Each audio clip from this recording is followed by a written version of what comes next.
No, Elena doesn't really know. I mean, she knows that he did have a bad past and a darker side. But like anyone, everyone has a dark side, and everyone has the good and bad within them. So she sort of dismissed it, I guess, if you will.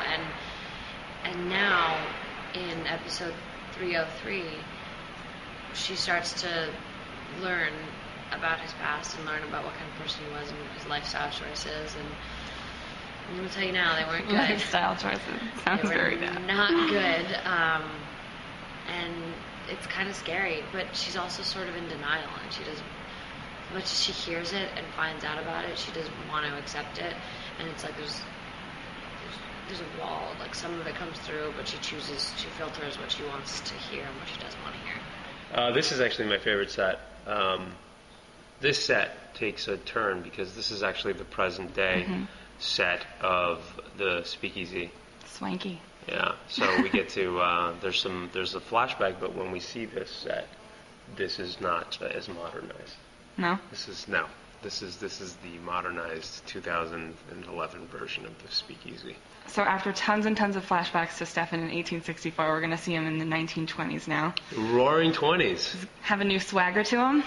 Absolutely, completely. 1860s Stefan and 1920s Stefan are completely different because 1860s Stefan is much younger, you know. 1920s Stefan is mathematics 60 years older. So, you know, it's going to be interesting because he has 60 years of choices that he could have made, and he chooses to go to the Ripper side. So it's a much more sophisticated Ripper.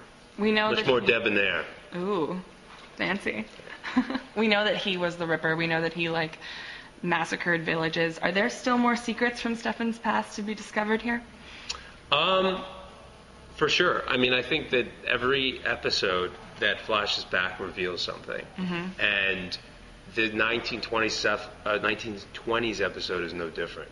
I'm not going to reveal them right now to you, Karina. What? You know, I'm so close. You were so close, but see that red blinking light? When that goes off, maybe later. Maybe I'll tell you something. How does Catherine fit into the 1920s? I imagine that she would enjoy that era quite a bit. I love the 1920s as Nina Dobrev. It's my favorite era of all time. And getting to come to the set and watch everyone in their costumes and the way the set transformed, it's just absolutely stunning and so much fun. And I refuse to give you a spoiler as to whether or not I actually participated in the 20s, but I wasn't even trying to get you to do that. But I definitely came and saw the set at one point or another, whether I was acting in it or whether I was just spectating it. Just stalking quietly in the corner. Stalking quietly in the corner. Kevin has been singing your praises all over town for this season. Is that right? Yep. I paid him off. Is this your favorite season so far? Oh, yeah, hands down. I knew it would be, not to be, presumptuous, but I mean, it was just kind of my favorite, it's so kind of different, so black and white, it's like, there's things that I love so much about season 1, season 2, there's scenes that are just monumentally important to me, but as far as sheer enjoyment level, selfishly, yeah. You've been waiting for this stuff for a long time. Although, I will say this, and I have to forewarn audiences and viewers, it's a journey. It's not like we're just going to find Stefan and he's just this entirely, swanky, debonair, no remembrance of his losses, his old self. He's kind of fighting demons still. So there is, darkness enveloping him for a little bit.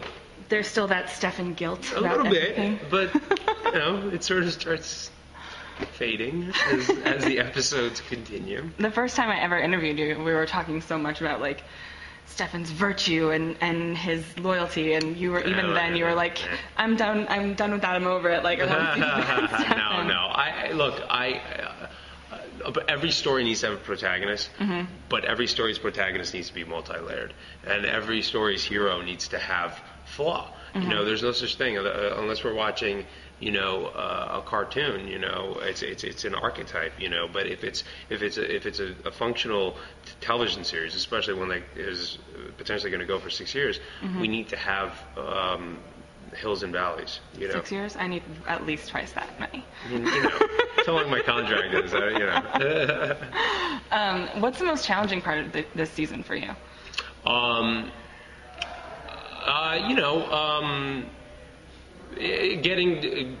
I guess it hasn't been the most challenging thing for me, but putting on these new shoes, so to speak, of Stefan, it's different. You know, sort of doing a scene with you know, the characters that I've used to doing scenes with from episodes 1 and 2, you have sort of a disposition and a certain dynamic with them as actors. So it's interesting for me to approach something differently and look at a character that I've known for 2 years and look at them in a completely different way. For example, with Damon, you know, there's not even remotely intimidated, you know, not even remotely impressed, you know, not scared. It's so funny, you look at season 1 and I'm like, it's like the first time I ever see Damon, I'm like, Damon, you know, and now I'm like, yeah, hey Damon, you know, you, right, whatever. What was that? You know, it's like, it's a much different approach. So challenging, but great. What about with Elena as everything? I mean, right, I know when we start the season, sort of Stefan and Klaus are out of Mystic Falls, but there's no spin-off, so you kind of assume that you're kind of coming back soon. Right. Did you just say there's no spin-off? Because we're developing a... Excuse me, let me get my pen. A spin-off for Klaus and Stefan, but it's going to be a comedy. Oh. It's like The Odd Couple. Klaus will be living in an apartment.